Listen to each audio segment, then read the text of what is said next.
네, 이현철 소장님 모셨습니다. 안녕하세요. 네, 안녕하세요. 네, 워낙 또 유명하시지만은 저희 또 채널에 오랜만에 나오셔가지고 간단하게 소개 좀 부탁드리겠습니다. 네, 안녕하세요. 아파트 사이클 연구소 채널을 운영하고 있는 부동산 전문가이자 여러분이 잘 모르실 수 있는데 제가 이제 투기학이라는 거를 좀 만들어서 경제학이라는 게 있죠. 네, 경제학이 약간 뭐 지류라고 생각하시면 될 겁니다. 그걸 기반으로 시장을 분석하고 있는 이현철 소장입니다. 반갑습니다. 네, 소장님 모시고 지금 이 격동의 부동산 시장 현황 하나 살펴보도록 하겠습니다. 자, KB국민은행이 수도권 및 규제지역 주담대 한도를 최대 6억에서 3억으로 대폭 축소를 했습니다. 부동산 시장 과열로 가계대출 증가 폭이 2년 만에 최대치를 기록하면서 이 선제적인 대응에 나섰다라고 이제 밝혔는데요. 시중은행 대출문이 닫히는 상황에서 이 시장에 어떤 영향을 미칠까요? 일단은 좀 봐야 할 게 우리가 이제 시장의 에너지라고 제가 이제 시장의 에너지라고 표현을 하거든요. 근데 대부분의 사람들은 어떤 한 요인이 발생하면 그 요인 가지고 시장이 어떻게 될 거냐, 좌우 될 거라고 이렇게 그 분석을 하고 예상을 하잖아요.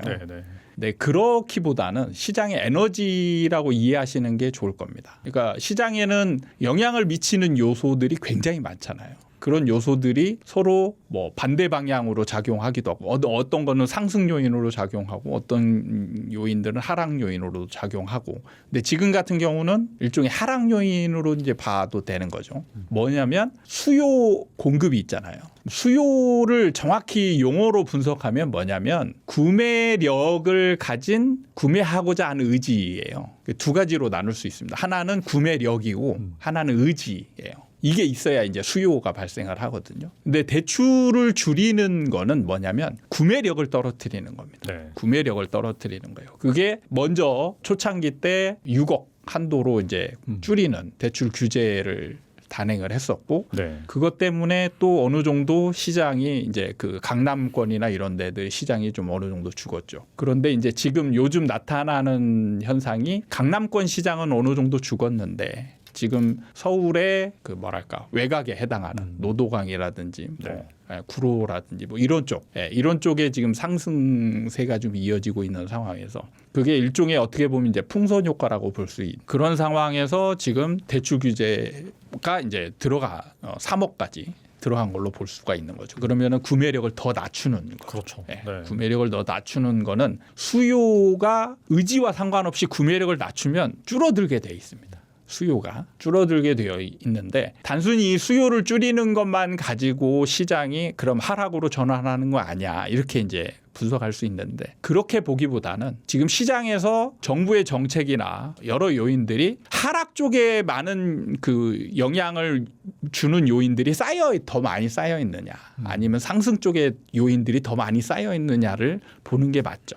근데 지금은 하락 쪽에 영향을 주는 요인들이 훨씬 더 이제 많이 쌓여 있다라고 보시면 되는 상황이라고 보시면 될 겁니다. 그래서 지금 뭐 대출 규제하고 있죠. 지금 정부가 또 세금도 규제를 하고 있죠. 이제 이재명 정부가 초창기 때 이제 출범하면서 우리나라는 이제 돈이 너무 부동산으로 쏠리는 경향이 있는데 이것을 어느 정도 분산시키는 역할을 하겠다. 그래서 주식시장을 키워야 되겠다 해서 지금 주식시장은 어마어마하게 컸잖아요. 그럼 돈이 이제 부동산으로만 쏠려서 돈을 버는 그런 자산 시장이 되는 게 아니고 이제 분산될 거 아닙니까? 이런 쪽으로 이렇게 여러 가지를 보면 기존의 그 문재인 정부 때 어떤 상승 에너지와 비교해 보면 지금 같은 경우는 에너지 자체가 굉장히 작거든요. 그런 상황에서 이런 하나하나의 정책들이 펼쳐지면 영향력이 조금 더 커질 수 있다라고 이제 보시면 될 겁니다. 그래서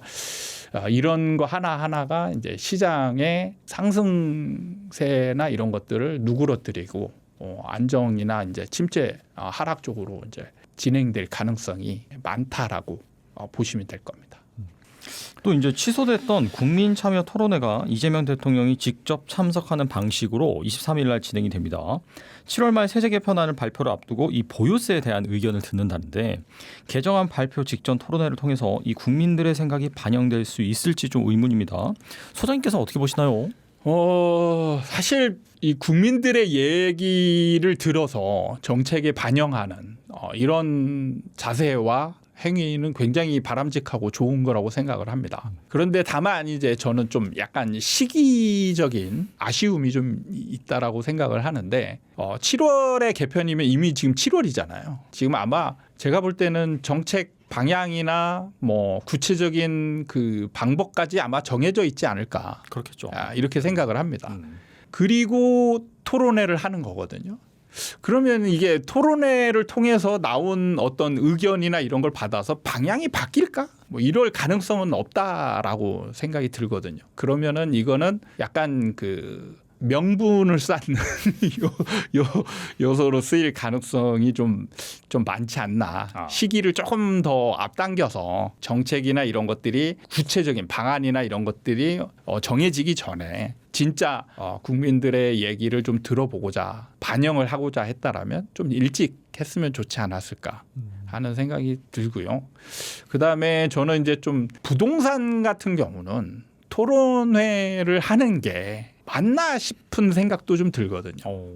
왜냐하면 이제 누구를 부르느냐. 그렇겠네요. 네. 토론회에 누구를 부르느냐가 이제 그게 중요하겠네요. 굉장히 이제 어떻게 보면 첨예한 입장차가 있거든요. 시장 참여자라고 이제 표현을 하는데 시장 참여자는 집을 가진 사람 아니면 이제 집을 사고자 하는 사람. 그다음에 이 사람은 약간 같은 부류로 볼 수 있고 집을 사지 못하거나 이제 살 생각이 없는 사람 아니면 집이 좀 하락했으면 좋겠는 사람. 이런 사람은 또 이쪽 부류. 그다음에 이제 정부라는. 근데 이 세 부류의 참여자들의 입장차가 완전히 다 달라요. 집 가지고 있고 집을 사고자 하는 사람들은 약간 어떤 상승의 기대감을 가지고 있거든요. 그리고 상승했으면 하는 바람도 가지고 있습니다. 근데 집을 사지 못하거나 집을 살 생각이 없거나 뭐 하락론자들 같은 경우는 집값이 하락했으면 좋겠다라는 생각을 가지고 있고 정부는 제가 이제 쭉 그동안에 그 연구나 뭐 지켜본 바로 하면 정부는 안정 위도 아니고 아래도 아닌 안정을 바라는 입장을 가지고 있다 이렇게 보고 있거든요. 그러면 예를 들어서 뭐 그때 그 토론회에 참 이제 부를 사람들 예상 국민들을 이렇게 뽑아봤는데 이제 맘카페, 맘카페 회원, 그다음에 공인중개사, 그다음에 이제 부동산 유튜버 이렇게 이제 부른다라고 이제 그 예상이 나왔었거든요. 그러면 맘카페 같은 경우는 이제 주로 활동하는 분들은 집을 가진 분이 아닐 수도 있지만 집을 가진 분들은 7월에 나오는 세제 개편이나 이런 거에 굉장히 불만을 가질 가능성이 많거든요. 그런 분들의 얘기를 듣는다. 그다음에 중개사들 같은 경우는 저는 다 반대할 것 같거든요. 왜냐하면 규제가 있으면 있을수록 중개사는 거래 자체가 이제 줄어들잖아요. 그렇죠. 네. 그럼 먹고 사는 문제, 자기 생계와 직결되는 문제란 말이에요. 그런 부분이 우리는 먹고 살아야 되는데 왜 자꾸 거래를 위축시키냐 이런 불만이 나올 수 있고, 그다음에 부동산 유튜버들 같은 경우는 이제 상승론자와 하락론자로 극명하게 이제 나뉜단 말이에요. 누구를 부르느냐에 따라서 이제 나오는 얘기가 다를 수 있는데, 그래서 그분들의 얘기를 들었을 때는 어떤 그 국가를 위하는 정책을 그분들이 수용할까? 저는 좀 힘들다라고 보거든요. 일종의 이제 그 제가 볼 때는 토론회를 하는 게 어쩌면 이제 약간의 지금 국민들의 지금 이해, 배려, 이게 이제 필요하다라고 이렇게 어떻게 보면 얘기를 하고 싶을 것 같은데, 저는 그 범위를 넘어선다 생각해요. 대부분의 사람들은 국가를 위해서 어느 정도 이해하고 배려하고 할 수 있는 범위가 정해져 있다라고 생각하거든요. 그게 자기한테 손해가 없는. 그런데 집을 가진 사람 입장에서 세금 지금 좀 세게 매길 거니까 국가를 위해서 시장 안정화를 위해서 양해해 줄 수 있겠냐. 그분들이 받아들일까? 어려울 거라고 생각합니다. 중개사 입장에서도 지금 시장 안정화를 위해서 어쩔 수 없는 일이다. 이렇게 하면 아니 근데 나는 먹고 지금 우리 가게 망할 수 있는데 우리 사무실 망하는데 그게 되나? 이런 게 나올 거란 말이죠. 그런 부분에 있어서 저는 이렇게 첨예한 그 다툼과 입장차가 있는 상황에서의 토론회는 약간은 어떻게 보면 위험 소지도 굉장히 많이 가지고 있다. 토론이나 이런 걸 통해서 이해하고 배려하고 내가 좀 그래 국가를 위해서 내가 좀 참아야지. 뭐 이런 거를 바라기에는 지금 그 정도 수준을 넘어섰다라고 생각을 해요. 그래서 저는 부동산에서 토론회는 조금 취지는 굉장히 좋을 수 있으나 그게 국가가 바라는 방향이나 아니면 그 굉장히 좋은 결과를 얻기가 어렵지 않을까 이렇게 예상을 좀 해봅니다. 사실 이재명 대통령이 몇 차례 강력하게 경고를 한 바가 있어가지고 네. 보유세 인상은 이제 기정사실로 보이긴 하거든요. 네. 과연 얼마나 올릴지 소장님은 어떻게 보시나요?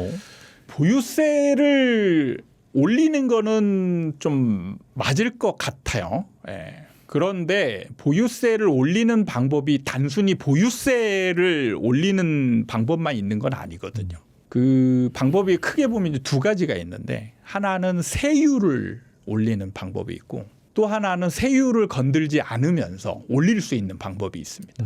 그게 이제 공정시장가액이라고 하죠. 예. 지금 그 많이 얘기가 나왔는데 공정시장가액이라는 거는 이제 모든 집에 뭐랄까 공시가라고 하죠. 예. 국가에서 1년마다 이제 한 번씩 매기는 가격, 세금을 매기기 위한 기준이에요. 그래서 이걸 1년마다 한 번씩 매겨서 여기에 그 공정시장 가액 비율을 곱해서 이제 세금이나 이런 것들이 나가게 되는데 이게 비율이 문재인 정부 때와 또 윤석열 정부 때가 다르다라고 해요. 좀 낮아졌다라고 합니다. 그렇죠. 그래서 이거를 다시 현실화하면 세금을 높일 수 있는 수단이 되거든요. 그랬을 때 저는 이번에 아마 세율을 건드리진 않을 거라고 좀 예상을 합니다. 왜 그러냐면 지금 정부가 시장을 안정화시키기 위한 규제 대책을 지금 많이 내놓고 있잖아요. 그런데 보유세는 어떤 역할을 하냐면 거의 최후의 보루 역할을 하고 있습니다. 지금 어떻게 보면 쓸 수 있는 카드들을 다 쓰고 있는 거거든요. 네. 대출 규제도 하고 그다음에 뭐 양도세 중과도 있고 지금 취득세 중과도 있는 상황이고 뭐 여러 가지 지금 규제는 다 하고 있단 말이에요. 그래서 이제 이게 이제 거래세에 해당하는 부분이고 보유세 재산세나 이제 종부세라고 하죠. 네. 예, 그 부분을 건드는 게 이제 거의 마지막 남은 카드란 말이에요. 근데 이런 생각을 해볼 수 있습니다. 만약에 보유세를 건드렸는데 세율을 올렸어요. 그런데 시장이 반응이 없다든지 아니면 더 오른다든지 그러면은 정부는 이제 카드가 없죠. 카드가 없습니다. 그게 가장 위험한 상황이거든요. 그래서 보유세를 아마 올릴 때는 적게 올리면 안 될 거예요. 쓰면 마지막 보루기 때문에 네. 그 카드를 쓰고 나서 시장이 살아있으면 안 된다는 거예요. 그러면은 세게 올릴 건데 충격이 크죠. 그러기 전에 다른 카드를 먼저 쓰지 않을까. 저는 그 측면에서 이번에 나온 대출 규제라고 이렇게 아직 칭하지는 않았지만 그냥 국민은행에서 먼저 선제적으로 이제 6억에서 3억으로 낮췄습니다. 이게 아마 다른 은행으로도 이제 번져갈 가능성이 있고. 그 다음에 일단 세율을 공시적으로 이렇게 발표하지 않아도 세율은 그냥 조용히 올리는 그 공정시장 가액을 조용히 올리면 되니까 그렇게 해서 부담을 늘리는 방향으로 한번 손을 써보고 그렇게 해서도 시장이 잠잠해지지 않는다. 그러면 이제 그때 한번 좀 세게 내리지 않을까 이렇게 생각을 합니다. 또 이 연초 공시지가가 크게 오르면서 보유세도 자연히 오르는 상황입니다. 여기서 세율까지 올리게 되면은 내년부터 버티기 힘든 분들이 정말 많아질 것 같은데 정부가 기대하는 것처럼 이로 인한 급매, 투매도 나올 수 있을까요? 저는 그럴 가능성은 많지 않다라고 봅니다. 왜 그러냐면 자 일단은 지금 그 세율과 공정시장 가액을 건드리지 않은 상황에서도 보유세는 늘어났습니다.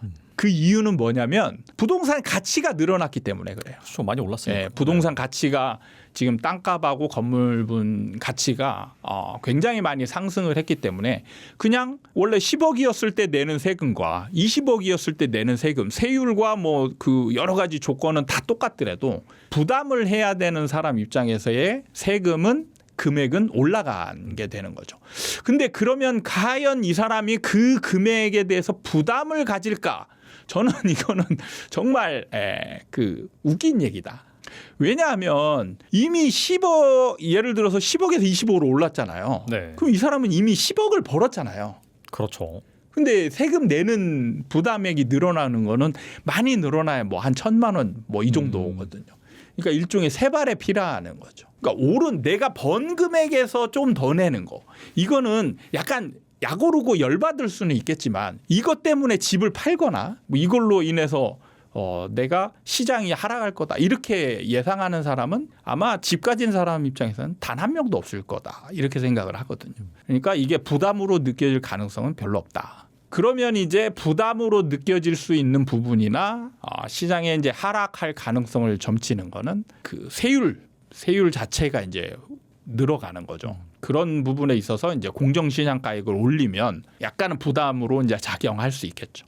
근데 이게 이제 시장에서 투매를 불러일으킬 수 있느냐 이 부분은 이게 저는 심리적인 영향이 굉장히 강한데 지금 돈을 그동안에 많이 벌어온 사람은 세금 조금 올리면 이게 엄청나게 나한테 두려움이 막 밀려올까 생각해 보면 그렇지 않거든요. 그러니까 이게 시간이 좀 지나서 네. 예를 들어서 막 지금 시장이 막 하락하고 있는 상황에서 이게 좀 늘어났어요. 그러면은 어떨까요? 느끼는 체감이 완전히 다르거든요. 맞아요. 네. 예, 그 사람 공포로 다가올 수 있습니다. 그러니까 지금은 아직 시장이 완전한 하락 느낌이 막 만연한 상황이 아니거든요. 그런 상황이기 때문에 시장에 집을 가진 사람들이 이런 걸로 인해서 부담이 엄청 공포를 느낄 정도냐? 그거는 좀 아닐 거라고 보고요. 그다음에 이 보유세라는 게 사실 1년에 한 번 내는 거거든요. 그렇죠. 네. 네. 6월 1일 기준으로 갖고 있느냐 안 갖고 있느냐 이거거든요. 그러니까 이게 사람들이 좀 지나면 잊어요. 그렇잖아요. 그렇죠. 예, 한 번 내는 거기 때문에 이게 예를 들어서 매달 찾아오는 뭐 이자와 같은 거라면 이거 한 번 내고 났더니 그 다음에 또 내고 이게 부담되네 이런 느낌이라면 한 번 낼 때 뭐 좀 열받네 좀 부담스럽네 어떻게든 마련해서 내요. 그러고 나면 1년이라는 시간이 또 생기잖아요. 그런 측면이 있기 때문에 그러니까 이걸로 인해서 지금 막 공포 수치가 엄청 올라가느냐 그렇게 보기에는 좀 어렵다. 그렇게 보시면 될 것 같습니다. 물론 이제 세율을 건들지 않고 공정시장 가액만 건드는 상황에서는 이제 공포스럽지 않을 수 있는데 세율을 건들면 이거는 조금 다른 측면이 될 수 있어요. 근데 이게 제가 항상 강조하지만 어느 정도 올렸을 때 사람들이 뭐 이건 좀 견딜만 하겠네. 어느 정도 올렸을 때 이건 나는 공포스럽네. 이 구간을 찾을 방법이 없다라는 거죠. 그렇잖아요. 그렇죠. 다 올려볼 수도 없고. 예. 네. 이거는 실험적으로 할 수 있는 것도 아니기 때문에 딱 한 번 써야 되거든요. 딱 한 번 써야 되는데 정부가 어느 정도 올렸을 때 이게 공포스럽구나 아니면은 근데 정부가 바라는 것도 폭락은 아니거든요. 그렇긴 하겠네요, 진짜. 예. 폭락을 바란다면 그냥 하락론자들이 얘기하는 것처럼 그냥 세게 매기면 됩니다. 뭐 어떤 그 선진국에 있는 그런 수치보다 더 강하게 매겨버리면 되는 거죠. 그러면 공포스러울 수 있죠. 근데 그거는 정부가 바라는 또 상황은 아니거든요. 정부가 바라는 거는 어떻게 보면 안정해서 약간 하락하는 정도. 근데 그 구간을 찾을 수 있을까? 저는 그것도 어려울 거라고 생각합니다. 그래서 이제 참 이게 어려운 작업이라고 생각을 해요. 국민들을 약간은 공포스럽게 만들 세율을 어느 정도 선에서 정해야 이게 이제 적정한 효과가 나올 것인가 이 부분을 찾는 게 굉장히 어려울 거라고 생각합니다. 근데 아마 세율을 올릴 때는 제가 아까도 말씀드렸다시피 그거보다는 좀 세게 할 수밖에 없다. 그래서 이제 공포스러울 수 있을 정도의 상황이 올 수도 있지 않나 이런 생각은 해봅니다.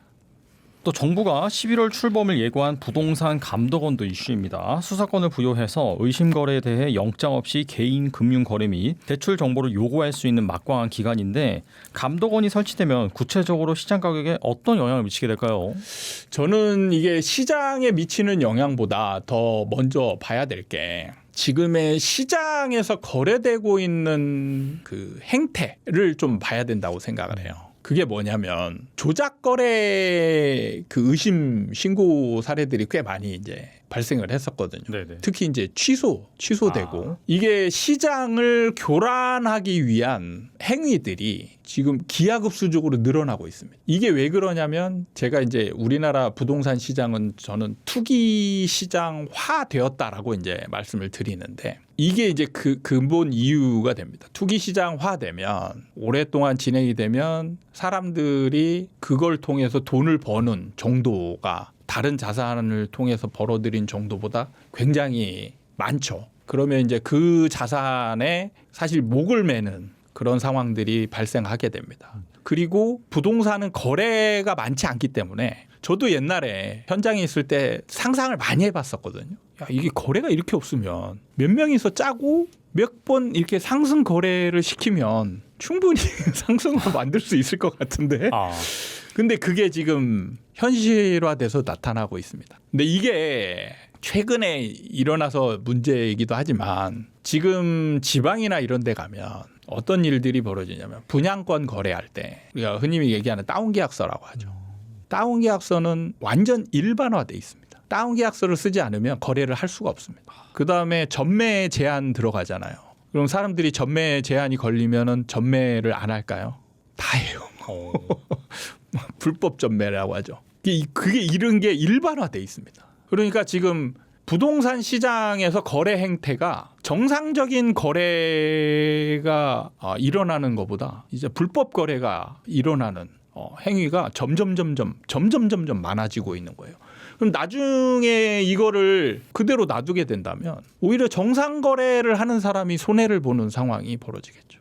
근데 이게 왜 만연화되었냐? 결국에 보면 적발 행위가 없어서 그렇습니다. 정부가 적발한다 하지만 아무것도 하지 않았어요. 가끔씩 적발하는 뭐 이벤트를 하거든요. 근데 그 이벤트를 하면 어디를 뒤지냐? 중개사를 뒤져요. 중개사를 털어요. 그래가지고 중개사 털어가지고 뭐 5년치, 10년치 계약서 싹 해가지고 거기서 이제 불법 그 의심되는 거래를 찾아냅니다. 근데 그거를 부동산은 그런 거래가 일어나잖아요. 네. 그럼 적발을 했잖아요. 그럼 보통은 이제 이게 불법 행위가 크거나 그러면 그 거래 행위를 무효로 돌리거나 원래로 돌려야 되는데 그걸 못 해요. 부동산은 그걸 못 합니다. 네. 왜 그런지 아세요? 이게 선의의 피해자가 있으면 안 되거든요. 그러네요. 선의의 피해자, 그 행위를 모르고 그다음 거래나 이런 거에 참여한 사람들이 있거든요. 근데 부동산은 다 그래요. 한번 불법 거래가 일어난 다음에 이 거래를 다음 사람이 거래를 이 사람 걸 했어요. 그럼 이 사람은 아예 모르는 제3의 선의자잖아요. 그렇죠. 이 사람이 지금 살고 있는 집도 있어요. 그럼 무효로 돌리면 어떻게 해요? 이 사람 나가고 강제로 쫓겨나고 다시 돌려야 되잖아요. 그게 안 되는 거죠. 그래서 이게 매번 지나고 난 뒤에 적발해봤자 그 사람들을 잡아서 처벌하기도 어렵고 처벌 행위도 가볍게 나타날 수밖에 없는 거죠. 그래서 지금까지 이런 우리나라 부동산 시장의 불법 거래 행태가 거의 이제 관습화되듯이 일반화되는 지금 경향이 나타나고 있습니다. 그래서 지금 더 심해지고 있는 중이죠. 더 심해지고 있습니다. 그래서 몇몇 사람들끼리 지금 모여서 막 뭔가 이걸 하면 괜찮지 않을까 이런 거를 해서 시도를 하고 있는 중이에요. 근데 이런 기관이 왜 필요한가? 그동안에 그러면 국토부에서는 의지가 없어서 안 했냐? 사실은 그게 의지가 없어서라기보다는 이런 기관 자체가 없어서 그렇습니다. 그러니까 부동산의 불법 행위를 잡아내려면 가장 중요한 게 뭐냐면 통장 거래 내역을 봐야 되거든요. 그래야 이 사람들이 돈이 오고 갔는지 안 오고 갔는지 거짓 거래인지 이런 것들을 잡아내고 할 수가 있는데 그런 수사 기능이 없이 할 수 있는 게 없다 보니까 결국에는 부동산밖에 털 수밖에 없는 그거였다는 거죠. 그래서 실질적인 수사 권한을 가지지 않은 감독기관이나 부서들이 있으나 마나한 존재였다는 거죠.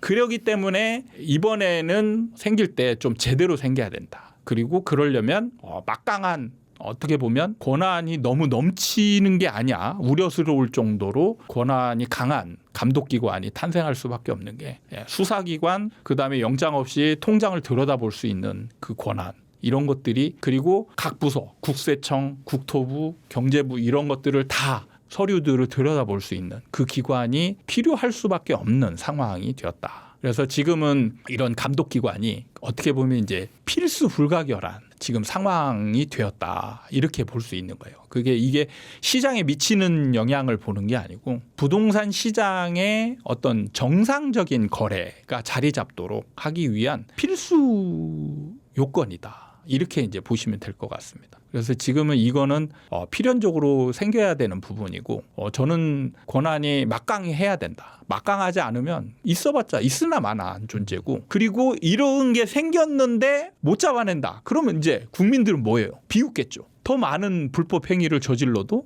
뭐 괜찮네 이렇게 생기면 우리나라는 이제 부동산 시장은 완전한 불법 행위만 난무하는 그런 상황이고 정상 거래를 하는 사람은 이제 다 피해를 볼 수밖에 없는 그런 시장으로 변해갈 것이다. 그래서 이제 무조건 해야 되는 시기다. 이렇게 볼 수 있겠습니다. 또 소장님께서는 뭐 말씀하신 것처럼 부동산 사이클을 이제 전문적으로 연구하셨을 텐데 현재 정부의 강력한 대책에도 서울 집값 상승세가 꺾이지 않고 일부 지역은 또 크게 오르고 있습니다. 그래서 집값 상승기가 아니냐 그런 말도 있어요. 실제로 어떤 사이클인지 좀 궁금합니다.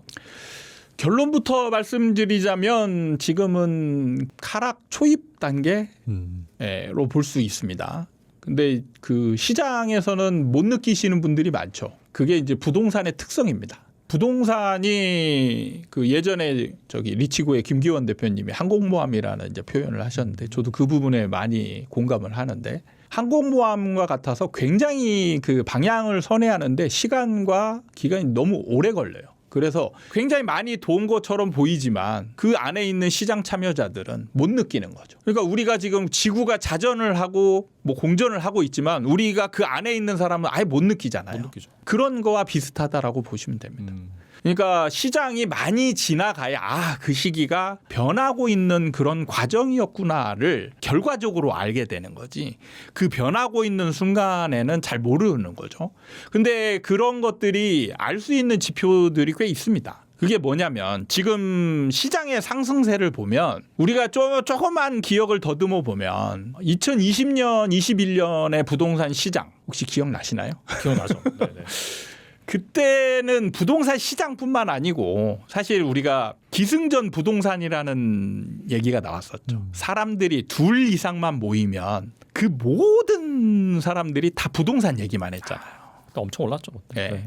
그러니까 그 안에 에너지라는 제가 표현을 하는데 모든 사람들이 다 부동산 얘기만 하고 있으면 사고 싶은 사람이 얼마나 많겠습니까? 그러니까 수요가 폭발적으로 증가하는 시기예요. 그때는. 그러니까 가격이 미친 듯이 상승하는 거죠. 근데 지금 비교해 보면 우리가 앉아서 부동산 얘기하는 사람은 몇 명이나 볼 수 있을까요? 사실 많지 않거든요. 그렇죠. 네. 오히려 주식 얘기하는 사람도 많겠죠. 이게 시장에 저변에 깔린 에너지의 크기라는 거예요. 얼마나 많은 사람들이 그 자산에 대해서 얘기하고 관심을 가지느냐 이거거든요. 지금 현저하게 낮아져 있습니다. 그런 상황에서 보면 자 시장이 문재인 정부 때 그때 2020년, 21년 같은 경우는 거의 모든 부동산 모든 지역들이 미친 듯이 올랐어요. 한꺼번에. 근데 지금은 그렇지가 않거든요. 일부 지역만. 맞아요. 네. 네, 일부 지역만 상승하고 그 지역 죽으면 조금 다른 지역 상승하는데 그 지역 상승하는 거는 또 원래 그 상승했던 지역의 크기보다 작아요.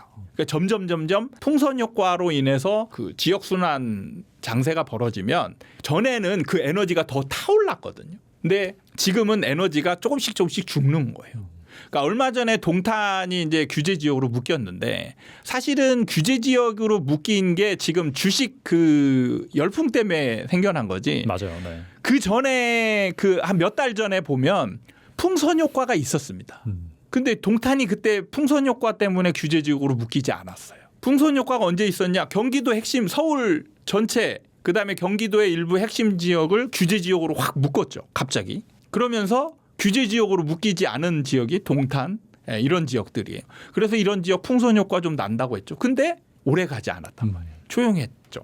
그러다가 지금 다시 이제 주식 갑자기 삼전 믹스 때문에 지금 갑자기 이제 뭔가 이상한 바람이 불어서 이제 네. 된 거지 풍선 효과 때문에 일어난 게 아니거든요. 그러니까 그거를 잘 분석을 해야 됩니다. 그러니까 에너지가 상승기 때의 에너지와는 지금 차원이 다르다는 거예요. 그래서 지금은 그 오르는 지역을 바라보고 있는 사람 입장 아니면 언론의 뉴스를만 보고 있는 사람 입장에서 보면 이게 상승기인가? 진짜 언론을 보잖아요. 진짜 저도 착각할 정도로 언론에서는 너무 상승 분위기에 휩싸인 내용들이 너무 많아요. 그렇죠. 이게 그 뭐 의도가 있는 건지 아니면 뭐 예를 들어 유튜브처럼 그 조회수를 올리기 위해서 자극적인 내용들을 일부러 실는 건지는 잘 모르겠지만 현실과 좀 다른 뭔가 과장된 내용들이 많이 함유되어 있다. 이렇게 보시면 되는 거죠. 그러니까 하락 지역에 대한 얘기나 이런 것들은 전혀 언급이 안 되고 상승 지역에 대한 얘기만 막 여기 하나 나오면 너도 나도 막 요즘 뭐 보면 베끼기 한다고 하죠. 어느 한 신문사나 뭐 언론에서 그걸 다루면은 나머지가 똑같은 내용으로 똑같이 다루는. 그러다 보니까 그게 전체의 분위기인 것처럼 착각하는 상황들이 벌어지는데 그렇지는 않다라는 거죠. 그래서 지금은 시장의 에너지가 점점 죽어가고 있는 시장이다라고 느끼시는 게 맞을 겁니다. 그리고 다음 주 화요일에 또 무료 세미나를 진행한다고 들었습니다. 지금 이 세미나를 꼭 들어야 하는 분은 누구일까요? 방금 전에 얘기했듯이 이런 언론의 이런 그 상승 분위기, 많은 분들이 얘기하는 그 상승 뭐 이런 얘기를 듣고 이제 내 집 마련을 꼭 해야 되는 거 아니야 이렇게 생각하시는 분들이나 뭐 이현철 소장이 얘기하는 대로 하락 초입이거나 뭐 이런데 다른 사람들은 또 상승이라고 하고 이러면서 갈팡질팡 하시는 분들. 그다음에 또 정부 정책들을 보면 정책 때문에 내 집 마련이 멀어지는 거 아니야. 이렇게 이제 걱정하시는 분들. 뭐 이런 분들. 전체적으로 내 집 마련에 대한 고민이 있으신 분들은 다 들으시면 좋을 내용입니다. 그러니까 내 집 마련에 관한 내용입니다. 내 집 마련을 어떻게 해야 되느냐 이런 내용은 아니고요. 내 집 마련에 관한 약간은 어떻게 보면 여러분이 생각하지 않았던 부분들을 한번 생각하게 만들어주는 그런 내용이라고 보시면 될 것 같습니다. 세미나 이제 뭐 설명 문구를 보니까 네. 같은 집을 사도 5년 뒤에는 결과가 완전히 갈리는 이유를 설명해 주신다라고 하셨거든요. 그러면은 부동산 사이클 주기는 한 5년 정도 된다 이렇게 볼 수 있을까요? 사실 사이클 주기라고 본다면 이제 우리가 어디서 어디까지를 주기라고 보는지가 중요하거든요. 처음부터 시작으로 한 바퀴 도는 거를 주기라고 하잖아요. 보통 그렇죠. 네. 그러면은 이제 이 주기로 본다면은 지금 이전 사이클, 이전 사이클로 보자면 한 15년 정도. 10년 주기설은 어떻게 보면 이제 틀린 게 되는 거죠. 그렇죠. 그러니까 주기는 사실 약간 유동적입니다. 어떤 뭐 정책을 어떻게 쓰느냐, 사람들이 또 그 시기에 뭐 다른 어떤 열광적인 분위기가 나타나냐 이런 거에 따라서 길어지고 짧아질 수 있는 부분이 있기 때문에 그 주기로 우리가 뭐 10년 주기설 이렇게 보는 거는 좀 타당치 않고요. 지금 조금 늘어나는 추세에 있습니다. 주기가. 그 전에는 10년, 이번에는 15년. 그렇다면 이제 추세로 본다면 뭐 다음 사이클 때는 한 5년에서 한 17년 뭐 이 정도 될 수도 있겠죠. 굉장히 길어요. 상당히 긴데 우리가 그 집을 샀을 때 뭐 5년 정도 뒤에 이렇게 보자면 달라지는 상황이 오게 됩니다. 그게 뭐냐면 언제 샀느냐. 그다음에 내가 어떤 집을 이제 실거주라고 하죠. 실거주를 어떤 선택을 하느냐. 근데 우리가 이제 착각하는 게 실거주다 그러면 내 집 마련하면 매매로만 생각하잖아요. 근데 실거주는 대안이 있습니다. 매매만 있는 게 아니고 임대도 있어요. 근데 우리는 이제 임대는 굉장히 손해 보는 것처럼 생각하잖아요. 네. 근데 시기에 따라서는 임대가 유리한 경우도 있습니다. 그래서 그런 판단을 함에 따라서 예를 들면 뭐 2014년, 15년쯤에 매매를 산 사람과 전세를 산 사람 한 5년 뒤가 되면 이 사람들은 자산 격차가 어마어마하게 차이가 나죠. 누가 돈을 많이 벌었죠? 집을 산 사람이 돈을 더 많이 벌었단 말이에요. 그죠? 어마어마하게 벌었죠. 그렇겠죠. 아무래도. 네. 근데 또 좀 더 과거로 가서 2009년이나 아니면 2008년, 2008년, 9년, 한 10년 뭐 이때쯤 해서 그때 집을 산 사람과 임대로 간 사람은 또 자산 격차가 5년 후에 벌어집니다. 그렇겠네요. 누가 유리하냐? 임대로 간 사람이 훨씬 유리해요.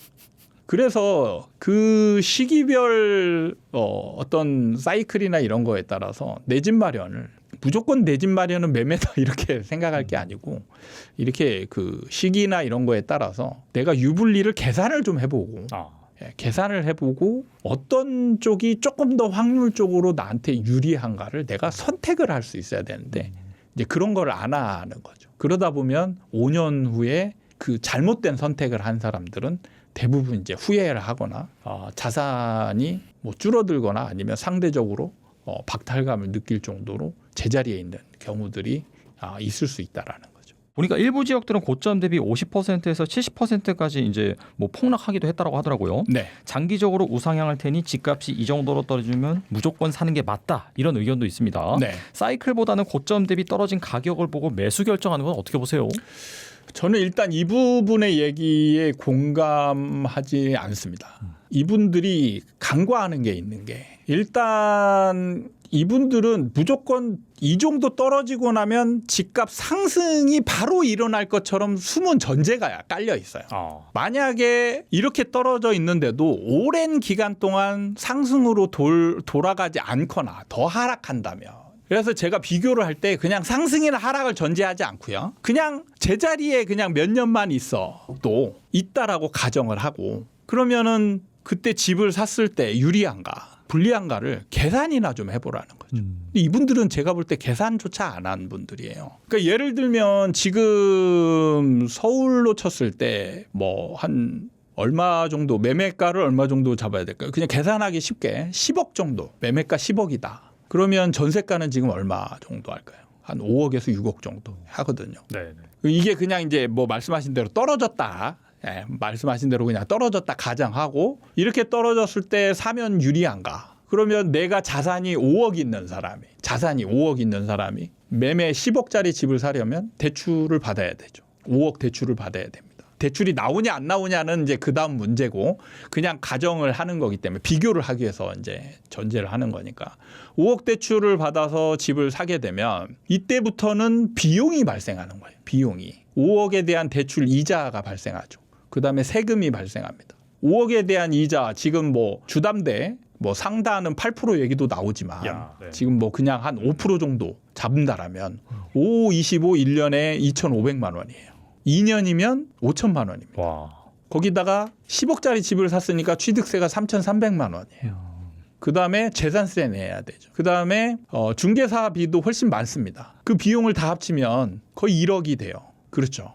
그렇죠. 네. 전세를 살게 되면 내 자산이 5억이 있었기 때문에 5억짜리 전세를 살잖아요. 그럼 비용이 거의 안 나갑니다.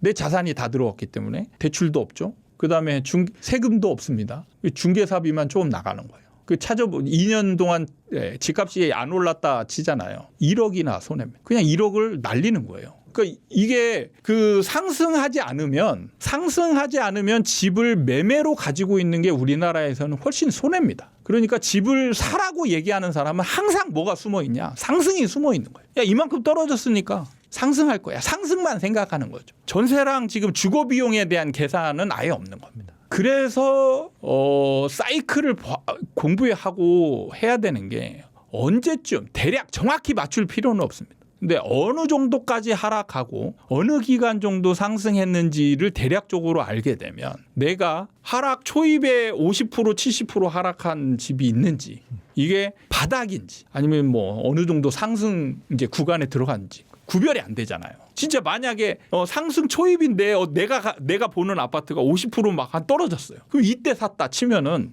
이 집은 4년 5년 동안 절대 안 오르거든요.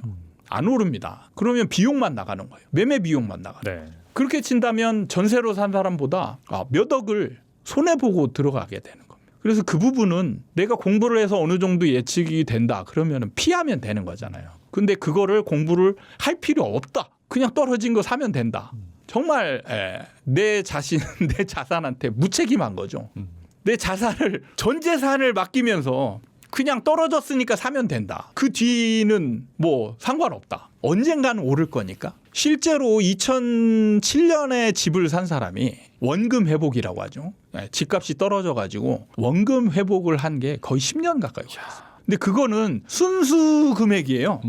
거기에 들어간 비용을 제하지 않았습니다. 비용을 하고 나면 12년에 14년이에요. 그러니까 하락기를 맞으면 그러니까 재수없게 꼭대기에서 산 사람은 정말 많은 기간을 원금 회복하는 데에 시간을 허비해야 됩니다. 그래서 그걸 피하고 바닥권에서 산 사람은 자산이 5년 6년 지나면 3배에서 4배가 풀어요. 이거는 극명한 차이가 나잖아요. 그래서 사이클 공부하라는 거예요. 이게 공부하면 알 수 있는 거거든요. 어느 그렇죠. 정도는. 네네. 네. 근데 공부를 안 하고 무책임하게 야, 이 정도 떨어진 거는 괜찮아. 근데 그 뒤가 어떻게 될지가 지금 없는 거잖아요. 없는데 그냥 살아. 저는 실제 그런 물건들을 현장에서 엄청 팔고 다녔거든요. 네, 제가 이제 분양 현장에 오래 있었단 말이에요. 그런 것들을 주로 팔았어요. 미분양 난 거. 네네. 미분양 나서 막 30% 40% 할인해가지고 파는 거. 그런 거 산 사람들이 그렇게 결과가 좋지는 않았어요. 저도 이제 그걸 팔긴 했지만. 네. 그래서 하락한 거를 무조건 사는 거는 그렇게 좋은 매매 방법은 아니다. 그래서 제일 좋은 방법은 일단 대략적으로나마 사이클을 어느 정도 알고, 제가 뭐 농담 삼아 얘기하는데 오르는 시기에는 계집도 올라가요. 계집도 올라갑니다. 우리가 보면은 뭐 입지 분석하고 하잖아요. 네. 입지 분석을 하는 이유가 뭐예요? 잘 안 올라갈 것 같은 집을 피하려고 하는 거거든요. 그렇죠. 네. 네. 근데 그 시기에 2015년, 16년에 그런 우리가 정말 피하고 싶은 집들을 만약에 가졌다라고 하고 한번 찾아보세요. 안 올랐는지. 다 올랐습니다. 다 올랐어요. 그리고 반대로 2010년에 강남 집을 만약에 샀다. 그럼 이 사람들은 2013년, 14년에 막 웃고 있었을까요? 전혀 안 그렇거든요. 그분들도 한 30%, 40% 빠졌어요. 그러니까 사이클을 벗어나는 주택은 없어요. 시장에 추종하게 되어 있습니다. 그래서 사이클 시장의 흐름을 익히는 게 가장 중요한 부분이다. 이렇게 강조하는데 사실 이제 그게 이제 잘 안 와닿는 측면들이 있죠. 그거는 이제 어쩔 수 없다. 선택하기 나름이다. 이렇게 말씀드릴 수 있겠습니다. 그리고 역대급 공급 절벽으로 앞으로는 집을 사고 싶어도 못 사게 된다. 공포 조장도 만연합니다. 공급이 집값을 결정하는 게 아니라고 항상 말씀하셨는데 공급 없이 집을 못 사게 된다는 주장이 틀린 이유에 대해서 말씀해 주신다면요. 이게 여기 쓰여 있는 말씀대로 공포를 조장하는 이분들은 항상 상승이 전제되어 있어요. 그래서 상승할 거니까 집을 무조건 사야 된다. 근데 지금 살 집이 공급이 없어서 내가 사고 싶은 집도 없고 공급이 없으니까 집값 더 오른다. 이런 논리거든요. 네네. 근데 그 제가 아까 처음에 소개할 때 이제 투기학이라는 얘기를 좀 했습니다. 안정시장과 투기시장은 정말 달라요. 근데 우리는 이제 뭐가 전제되어 있냐면 안정시장을 전제하고 시장을 분석하고 생각합니다. 그러니까 아무 말도 안 돼도 당연히 모든 사람들이 우리가 배운 경제학 거기에는 시장이 전제되어 있는데 거기에는 안정시장입니다. 뭐 예를 들면 금리가 올라가면 집값 떨어진다 이렇게 알고 계시죠? 일반적으로 그렇죠. 그렇죠. 네. 그게 뭐냐면 안정시장이 전제되어 있는 겁니다. 그러니까 예를 들어서 호수, 잔잔한 호수 이게 이제 안정시장이로 아무 변화가 없는. 네. 그럼 여기에 바람이 불어요. 바람이 샥 불면 거기 안에 떠 있는 돛담배는 바람이 부는 방향으로 움직이겠죠. 네. 일종의 이제 금리처럼 금리가 이렇게 금리라는 바람이 샥 불면 돛담배가 바람의 방향대로 샥 움직이는 겁니다. 근데 만약에 돛담배가 강하게 흐르는 강 상류에 있다라고 가정을 해볼게요. 그러면 강물의 흐름 따라 막 가겠죠. 근데 강물의 흐름에 반대되는 바람이 막 불어요. 그러면 이 돛담배가 반대로 갈까요? 반대로 가기보다는 강물의 흐름에 따라서 더 가겠죠. 그렇죠. 네. 그거는 우리가 이제 물리학에서 얘기하는 바람의 힘의 크기와 물살의 힘의 크기를 비교해서 대부분은 물살의 힘의 크기가 세니까 그 힘의 크기가 센 방향으로 계속 움직이는 거죠. 투기 시장이 사실 이런 겁니다. 그래서 제가 뭐 금리가 변했다 그러면은 시장의 상태부터 보거든요. 시장의 상태가 있다. 그러면 이제 그거에 따라서 금리가 움직이거나 한다. 이렇게 이제 얘기를 하거든요. 그래서 봐야 될 게 왜 투기 시장 얘기를 하느냐. 우리가 그 코로나 때 마스크 대란 사태 기억하시죠? 네. 자, 그거랑 약간 투기 시장은 비슷합니다. 그래서 제가 그 비유를 많이 드는데, 자, 코로나가 나기 전에 마스크 시장을 보면 조용하고 수요나 뭐 공급이나 굉장히 안정적으로 다 이루어지고 있죠. 그래서 정상적인 거래가 되고 뭐 한 집에서 많아야 1년에 한 100개 정도 살까 말까. 코로나가 터지자 사람들이 마스크를 막 사기 시작합니다. 그때 혹시 마스크 사셨어요? 샀죠. 네. 몇 장 사셨습니까? 뭐 그냥 동네 약국 가가지고 뭐 살 수 있는 거 사고 뭐 그랬죠. 네. 예. 저희 집은 그때 산 마스크가 지금도 있어요. 아, 대부분 아마 그럴 거예요. 몇천 장씩 샀습니다. 그리고 마스크가 뭐 보통 뭐 그때 당시로 100원 뭐 200원 하던 게 막 몇천 원씩 맞아요. 네. 했죠. 근데 몇천 원씩 하는데 몇천 장씩 샀어요. 자, 그때 공급이 늘어났을까요? 줄어들었을까요? 마스크 공급이요? 예.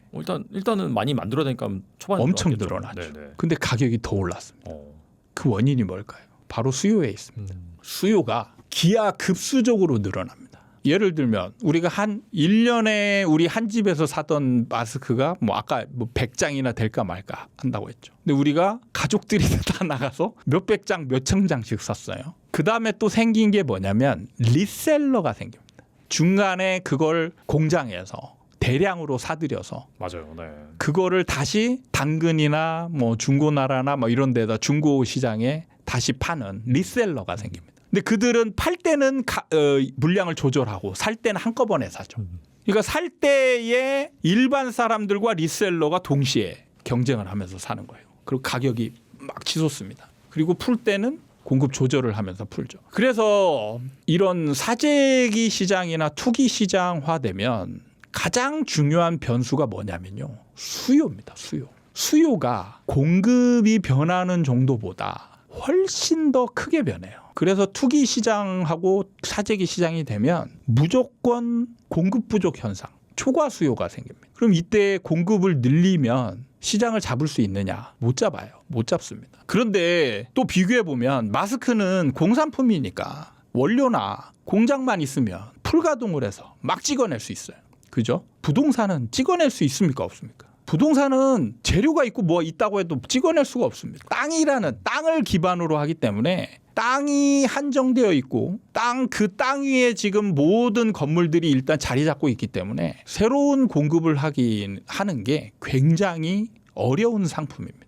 그래서 투기 시장화 되어 있을 때는 무조건 공급 부족 현상, 초과 수요 현상이 생기고요. 공급으로 시장을 잡을 수 없는 시장이 됩니다. 그러면은 뭘 해야 되느냐? 수요를 잡아야 돼요. 수요를 잡지 않으면 그 시장은 안정화될 수가 없습니다. 그런데 마스크 시장, 그 마스크 대란 때 보잖아요. 정부가 진짜 대단한 그 정책, 그 실용적인 정책을 썼던 게 주민등록번호로 그 제한을 해가지고 한 사람당 10장인가요? 2장인가? 그 이상 사지 못하겠습니다. 그렇죠? 그러니까 수요를 제한한 거예요. 공급을 늘리고 수요를 제한을 했습니다. 그래서 그리고 그게 바로 잡힌 게 아니에요. 굉장히 긴 시간 동안 그게 어느 정도 정착화돼서 이제 사람들이 불안 심리가 사라지게 되는 거죠. 아, 이렇게 가니까 이제 내가 굳이 마스크를 많이 살 필요가 없겠구나. 아, 이제 안 사도 정부를 믿고 따라가도 되겠구나.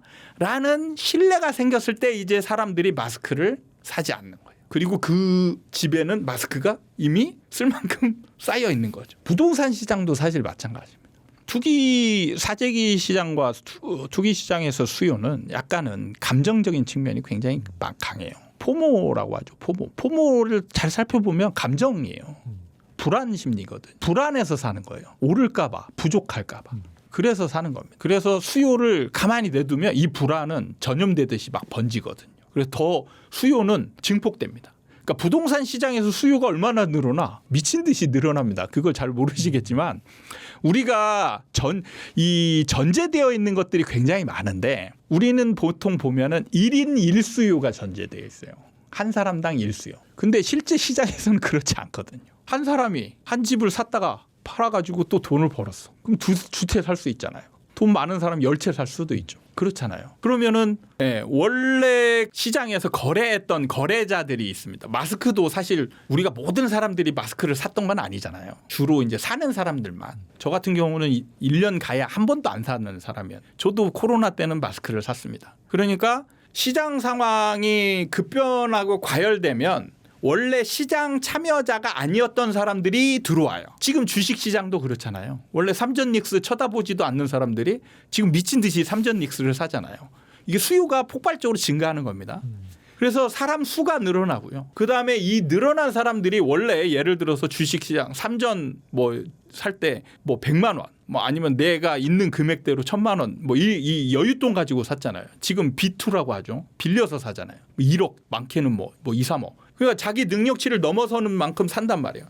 그러니까 수요가 한 사람이어도 수요가 늘어나죠. 그럼 이게 합쳐지면 기하급수적으로 늘어나게 돼 있습니다. 부동산 시장도 마찬가지예요. 한 사람이 샀던 게 한 사람이 하나 사도 원래 부동산 시장에 무관심했던 사람들이 시장에 들어오고 그 사람들이 2개, 3개씩 막 사는 거예요. 그러니까 나중에 뭘 하냐면 다주택자 규제를 하는 겁니다. 수요를 제한하는 거예요.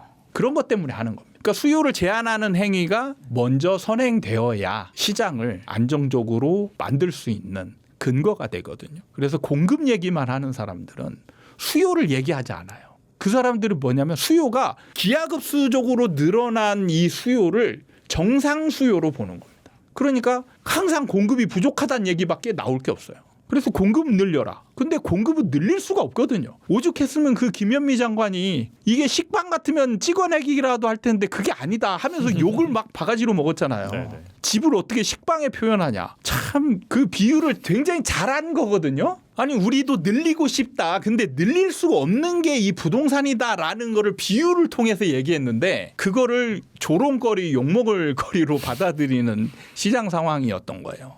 그러니까 부동산은 공급을 하는 데 있어서 굉장히 많은 시간과 돈과 노력이 필요한 상품입니다. 그래서 공급을 통해서 시장을 잡으려고 하는 행위는 불가능에 가깝습니다. 특히나 우리나라 같이 투기화된 시장에서. 그래서 수요를 줄이는 게 먼저고요. 그래서 수요를 줄이는 행위를 먼저 해야 되는데 그러니까 이걸 안 하면 이제 어떤 지금처럼 이런 얘기가 나오는 거예요. 수요자들은 가만히 있으면 집을 못 사서 집값은 계속 올라가죠. 그러니까 집값은 계속 올라가는데 나는 집을 살 수 있는 게 없어. 공급을 해야 내가 집을 사지. 이런 얘기가 나오는 거예요. 근데 반대로 집값이 안 오르면 이런 얘기가 나올까? 집값이 떨어지면 이런 얘기 나올까? 그 답은 지방을 보면 압니다. 지금 지방은 집값 떨어지고 있죠. 근데 지방에서 지금 야 공급이 없어가지고 내 집 마련을 못 하고 있어. 이런 얘기 나오느냐? 단 한마디도 안 나오거든요. 심지어는 지금 대구 같은 경우는 홍준표 대구시장이 있을 때 뭘 했냐면 신규 분양을 아예 없앴습니다. 미분양이 막 쌓이니까 신규 분양을 아예 없앴어요. 공급이 아예 제로에 가깝습니다. 그럼 공급 부족, 지금 공급이 이제 앞으로 부족할 텐데 내 집 마련 어떻게? 이런 얘기 하나도 안 나오거든요. 그 얘기가 뭐냐? 집값이 안 오르기 때문에 그래요. 그러니까 수요를 잡아서 집값을 떨어뜨리게 되잖아요. 그리고 떨어지는 상황이 벌어지면 이런 얘기는 아예 그냥 없어집니다. 내 집 마련에 대한 얘기가 없어져요. 근데 지금 이분들은 항상 상승이 전제되어 있기 때문에 그래요. 그리고 이제 한국은행이 이제 7월에 기준금리 인상을 예고했습니다. 이거 좀 앞서서도 약세장 초입이라고 말씀하셨는데 이번 금리 인상은 좀 어떤 영향을 미칠까요, 시장에?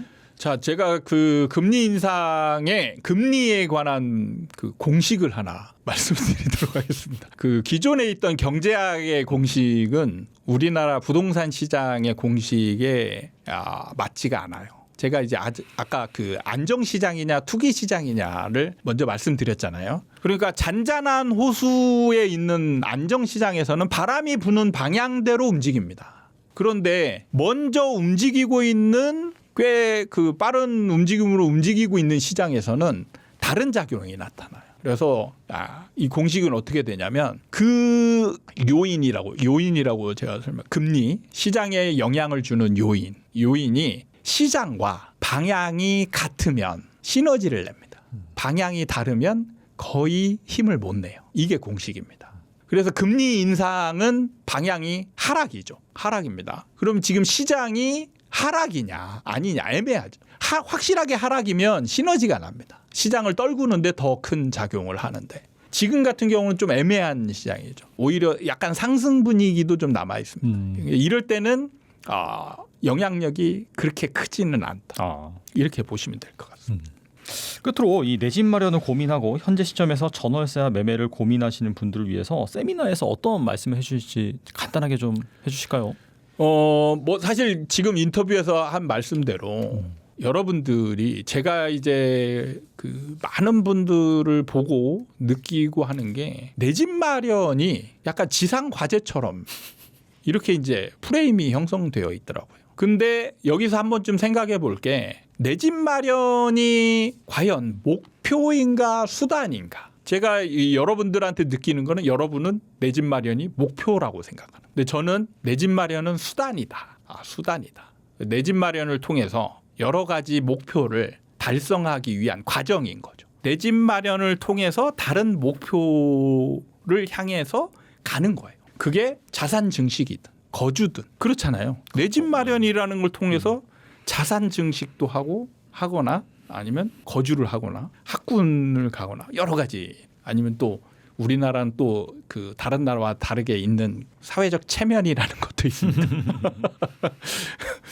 이것도 일종의 목적이에요. 그런 것들을 좀 아무 생각 안 하고 여러분들이 아마 목표라고 생각하지는 않을 거예요. 근데 여러분들이 하는 행동은 목표처럼 느껴지는 거예요. 근데 그게 뭐가 중요하냐? 굉장히 중요합니다. 수단과 목표를 구별하고 어떻게 어떤 시기에 어떤 선택을 하는가. 이건 완전히 다른 거거든요. 그래서 굉장히 많은 다른 결과가 나올 수도 있다.